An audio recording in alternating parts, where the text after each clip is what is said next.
Hi మామ, అఖండ తాండవం ఈ మూవీ కోసం ఫ్యాన్స్ అయితే ఈగర్లీ వెయిట్ చేస్తూ ఉన్నారు. ఈ మూవీకి మామూలు హైప్ లేదండి, అది మీకు కూడా తెలుసు. బోయపాటి గారు ఈవెంట్ లో కూడా చెప్పారు, ఇది ఒక 3D మూవీ అని, ప్రతి ఒక్కరికి నచ్చుతుంది, ఈ స్టోరీ కూడా చాలా బాగుంటుందని బోయపాటి గారు అన్నారు.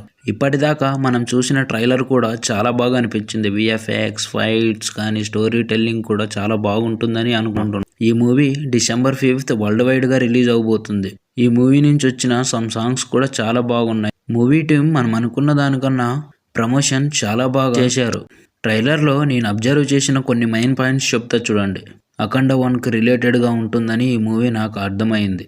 ఎందుకంటే సమ్ చైల్డ్హుడ్ క్యారెక్టర్ ఉన్న అఖండ 1లో ఇప్పుడు పెద్దగా అయిన తర్వాత ఆమెకి కష్టాలు వచ్చినప్పుడు అఘోర పాత్రలో బాలయ్య గారు మరి తిరిగి వస్తారు. ఇలా కొన్ని సీన్స్ కూడా చూపించారు బోయపాటి గారు. ఇంకా బాగా డీటెయిలింగ్ గా తెలియాలంటే థియేటర్కి వెళ్ళాలంటే December 5th వరకు వెయిట్ చేయాలి. ఈ మూవీ గురించి నాకు కొన్ని అప్డేట్స్ బాగా నచ్చాయి. ఇది 3D animation end version, some scenes కూడా యాడ్ చేశాం, విఎఫ్ఎక్స్ కూడా చాలా బాగుంటాయని మూవీ టీం కూడా చాలా అప్డేట్స్ ఇచ్చింది. అఖండ 2 తాండవంకి మనం రెడీ అయిపోవాలి ఆ December 5th లోపు. థియేటర్ మొత్తం బ్లాస్ట్ అవబోతుంది. ప్లీజ్ సబ్స్క్రైబ్ మై ఛానల్, అలానే బెల్ ఐకాన్ కూడా ఆన్లో ఉంచుకోండి. December 5th మరి రివ్యూతో కలుద్దాం. జై హింద్, జై భారత్.